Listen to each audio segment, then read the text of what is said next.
Strong resistance identification. Support কি, resistance কি, সে বিষয়ে একটু আলোচনা করা যাক। সাপোর্ট হচ্ছে সেই প্রাইস লেভেল যেখানে ডিমান্ড বেড়ে যায়, যেখানে গেলে ডিমান্ড বেড়ে যায়। মার্কেটে যদি যান তাহলে দেখবেন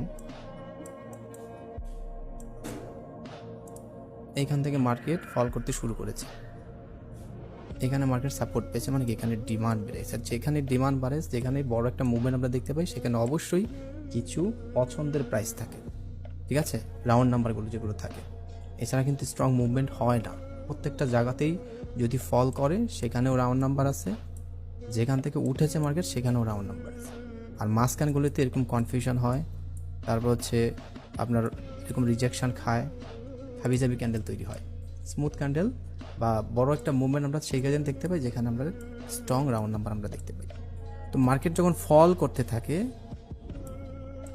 সে একটা লেভেল এসে সাপোর্ট পায়। এই সাপোর্টটা যখন পায় সেখান থেকে কিন্তু ডিমান্ড বেড়ে যায়। অনেকে দেখবেন আমরা যে বলি যে অ্যানগালফ হলে আমরা 5 মিনিটের ট্রেড নেব, এর মানে কি যে অ্যানগালফ যে হয়েছে একটা গ্রিন ক্যান্ডেল দিয়ে, সেই গ্রিন ক্যান্ডেল থেকে আমাকে ইন্ডিকেট করে যে মার্কেট এখানে সাপোর্ট নিয়ে নিয়েছে, মার্কেট এখানে সাপোর্ট নিয়ে নিয়েছে। এই সাপোর্ট নিয়ে নিয়েছে, এটা আমাদের ইন্ডিকেট করে যে এখন সবাই কি করবে, এখান থেকে ডিমান্ড বাড়ায় দেবে। বুঝতে পেরেছেন? এটা ফরেক্সের ক্ষেত্রে হয়। ডিমান্ড যখন বেড়ে যায় সবাই এখানে আবার কি করে, ট্রেড প্লেস করে এবং স্টপ লট রেখে দেয় সুন্দর করে। শর্ট যদি পজিশন হয়, ডাউন ট্রেন্ড হলেও কিছুটা রেখে দেয়। এবং এটা ডাউন ট্রেন্ডে যখন এখানে যদি কেউ ফরেক্সের ট্রেড নেয় তাহলে তার এখানে থাকবে প্রফিট টার্গেট, কেন হলে সে এক্সিট হয়ে বের হয়ে যাবে। তারপর থেকে আবার এখান থেকে শুরু হয়ে যায় প্রফিট। তো যখন মার্কেট ফল করতে থাকে তখন মার্কেট যেই প্রাইসে এসে সাপোর্ট পায় সেখানে আবার ডিমান্ড বেড়ে যায়, ডিমান্ড বেড়ে একটা মুভমেন্ট দেখতে পাই। আর আমরা কি করি, আমরা সেই জায়গাটাকে ড্র করে রাখি। কেন ড্র করে রাখি? পরবর্তীতে নেক্সট টাইম যদি আবারও মার্কেটে এখানে এই পর্যন্ত আসে, there is a huge chance যে এখানে যারা বাই করেছিল, যারা এখান থেকে ডিমান্ডটা কাজে লাগাইছিল, তারা এইখানে এসেও ট্রেড নেবে। জাস্ট এই বিলিফ।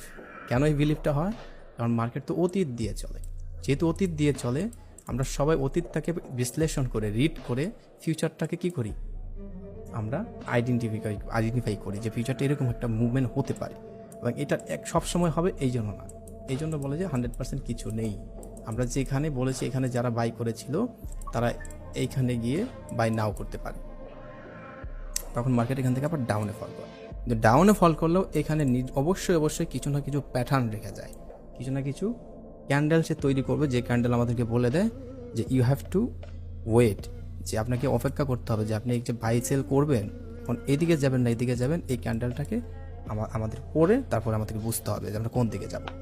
ওকে, তো সাপোর্ট আমরা কি বুঝলাম? সাপোর্ট হচ্ছে এমন একটা প্রাইস লেভেল যেখান থেকে ডিমান্ড বেড়ে যায়, ডিমান্ড বাড়লেই মার্কেটের প্রাইস বাড়তে থাকে। আলটিমেটলি এই যে ক্যান্ডেলগুলো, এটা কিন্তু কি সিম্বলাইজ করে, প্রাইসটা।